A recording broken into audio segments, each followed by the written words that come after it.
ine nkuonga shomeni kwa EMIRIS plan Malawi pakuti zerese kuno tikava kukhalira shomeni kweso tabeka tikuoneka hapa muone chivaya cha ng'ombe icho nagura waya nagura matabwa nagura makuni chifukwa cha EMIRIS. Choyambirira elevation ikuoneka chachiwiri ndikuti zambiribe tonena kuti zimene zozo nthawi imene nisakupanga business iyi zimavuta pano pasi kutheka. Kwesono project ya Afrika tasambizikika tina umanyi ukulu chomeni so tikusanga vinandi chomeni pala nibambaira sono tikulima pamalo wachoko tikolwa zinandi chifukwa changani ya manyowa kweso tikusanga somisika ya kudalirika. Muthokoza bongwera plan EMIRIS ili chikwa kumbuyo uko timangokhalira mwazimayi timakhala ni mantha maudindo so timaopaso koma panopo chikwa so tipasa upangiri wa maphunziro upangiri wa ulimi upangiri wa china chilichonse mantha anachoka tikwathokoza pa plan international kuti bapitirize asatisiye chonchi yayi. Ndikuthokoza chabe project ya EMIRIS kuti inathandizira kwambiri kuti chifike mmene tili panopa komanso ma institution osiyana ngati akuliwana call center amathandizira kwambiri ndi ma program kamena ma message amene amathandiza ngati ife kunoko kozi ife chipanda iwo bwezi sitinapindule.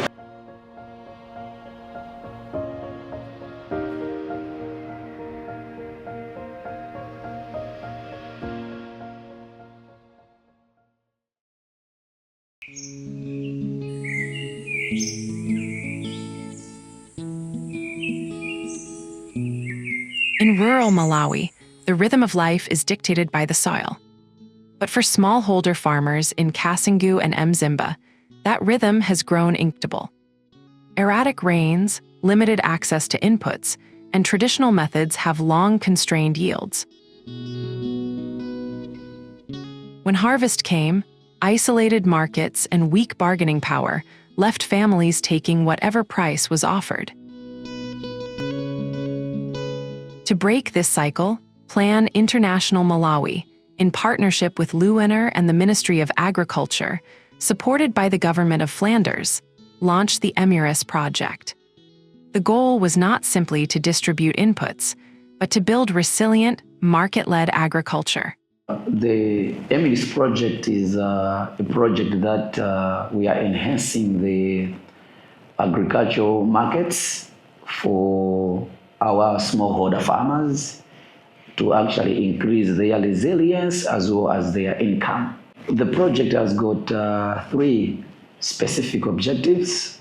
Number 1 is actually to strengthen the capacity of our farmers to get the extension services.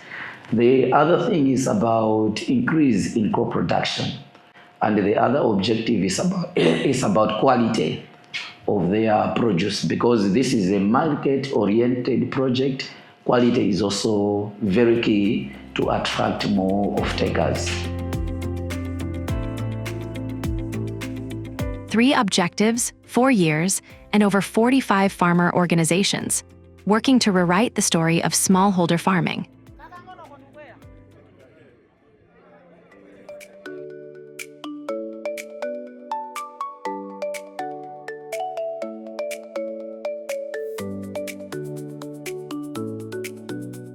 For generations, agricultural advice traveled on foot, taking weeks to reach remote villages. EMIRIS bridged this gap by blending boots on the ground with modern technology. We know that one of the key problems among smallholder farmers is a lack of skills and access to information. For every one farmer, for every one extension worker, we have more than 1,700 farmers to take care of.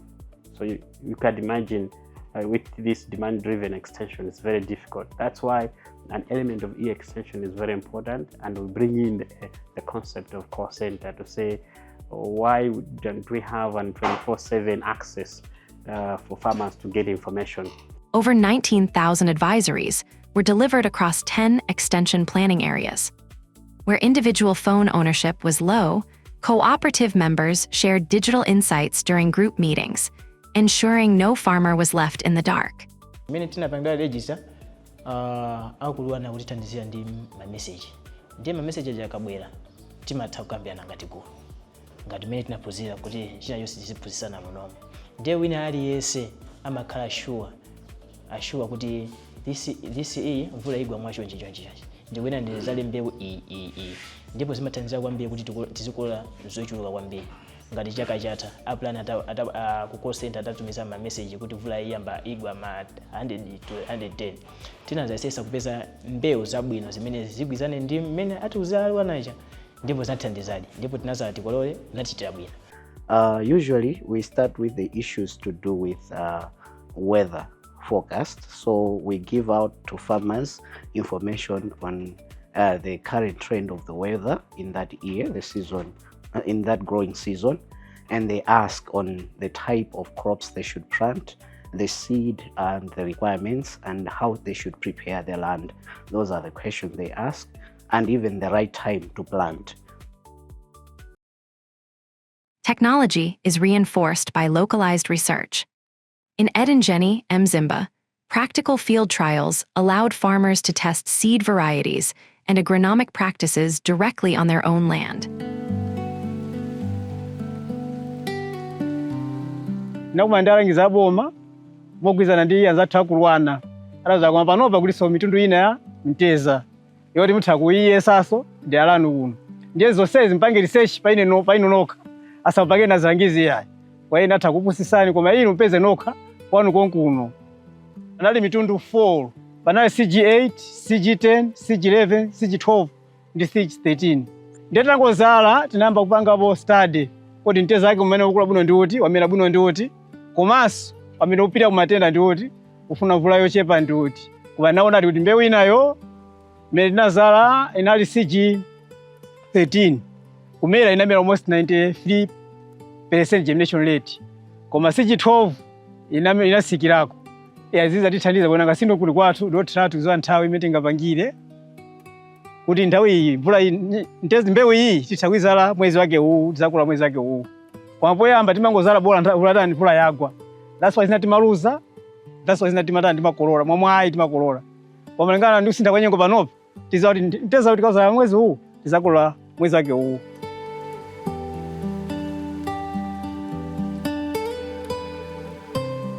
Growing a good crop is only half the battle.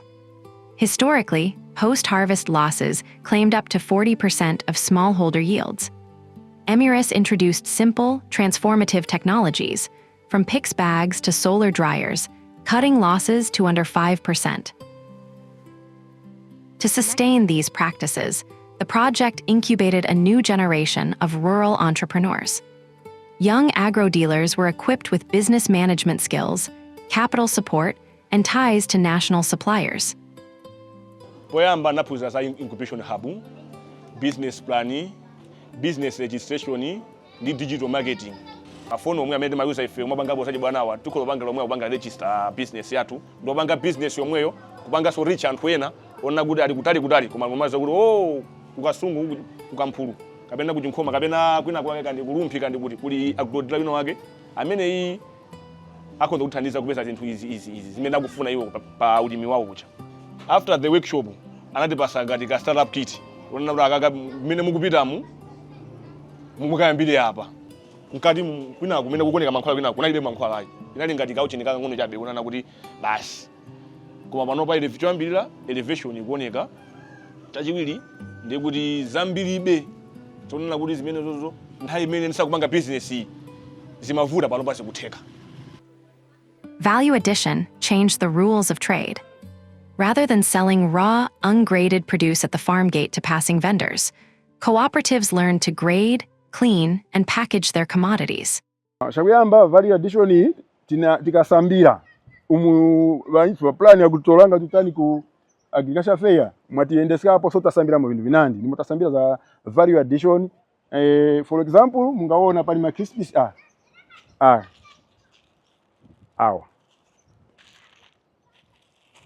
ni mbali moja ya value addition utasambira umotaendanga apo kale panje zimbambaira kwa gura mbambira za 2000 uko za kuzipanga 10000 para ipanga add value.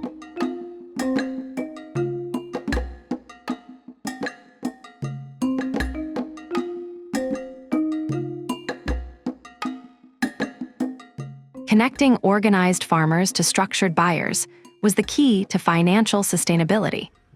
By stepping onto national trade platforms, cooperatives moved from subsistence to formal commerce. Isanabwere project ya EMIRIS ulimi umaenda movutikira.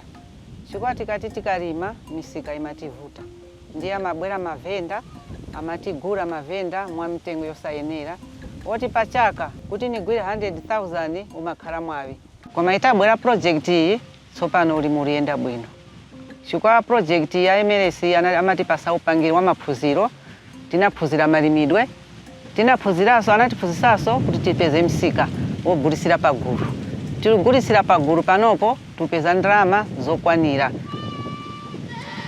Oti chaka chatha mtalima ninapeza ndalama ngakhale unali uyamba kuti project yafika yatiphunzisa 400,000.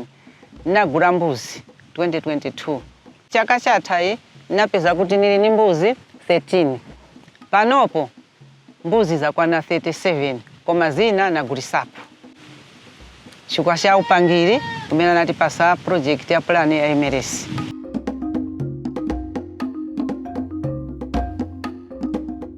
Fourteen project-supported farmer organizations secured direct contracts with the World Food Programme's School Feeding Initiative, supplying local schools while generating over 40 million kwacha in institutional sales.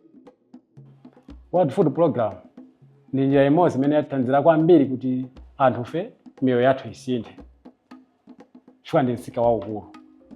Wati mbewu zathu tikamapereka aliyense muno nene kuti wapindula nazo kwambiri. Chifukwa tikati tiwerengesere imene tinayambira kugulisa mbewu zathu ku World Food Program kuperekera ku masukulu. Panopa tili ndi 22 imene tayipeza 22 miliyoni imene aliyense imene tayigawira wapanga zinthu zooneka.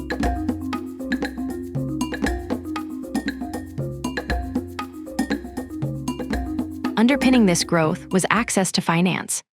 Over 79% of households joined village savings and loan groups for immediate capital.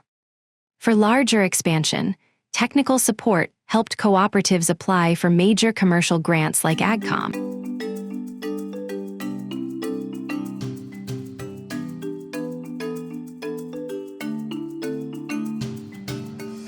Tinazapanga apply ku ADMAC.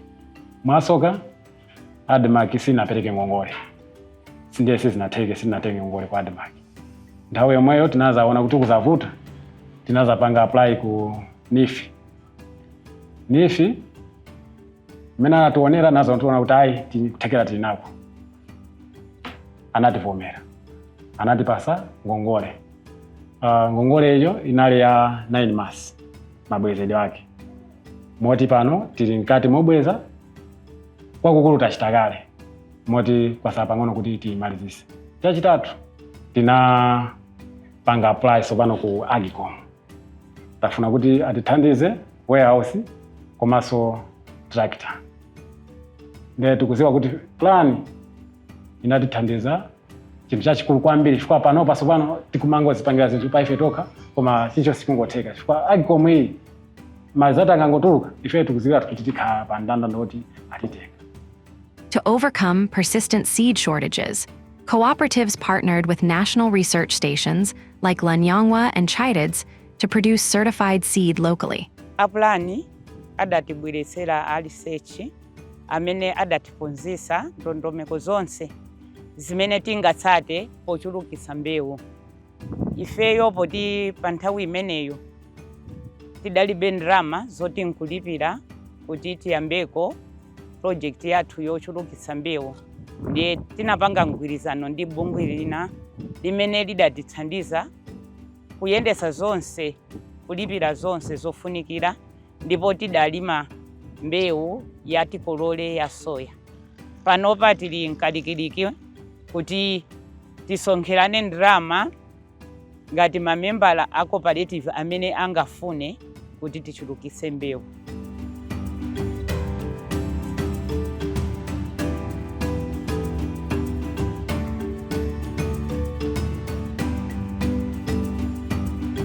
True resilience requires social change. Through the Gender Action Learning System GALS, EMIRIS challenged traditional norms, transforming household dynamics from competition to co-ownership. Maphunziro a za gender alithandiza kudera lathu kuno potengera azimayi usazitengera pasi. Ineyo ndatengapo mbali kuphunzitsa azimayi anzanga kudera lathu kuno kwa Kamangadazi. Kunali kosalira kwambiri, koma nachiona kuti nchamtengo wapatali. Anzanga ndayike pamodzi kupanga gulu kuyendera limodzi ngati azimayi ndipanga cooperative. Masambiro ya gender kuchigawa chitu chino cha zwayumo VDC kweneso ngati Mzimba North kweneso Malawi yose masambiro ya gender ngawe mchomene chifukwa ine nkupereka ukaboni oti masambiro aya ngawe mchomene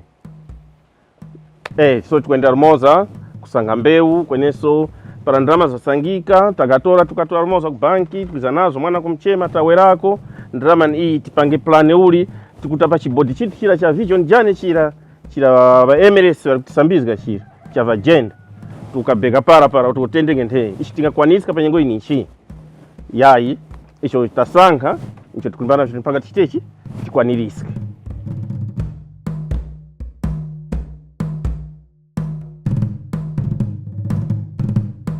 The journey has not been without hurdles. Unpredictable climate shocks and delays in power connections for agro-processing machinery highlight persistent structural gaps.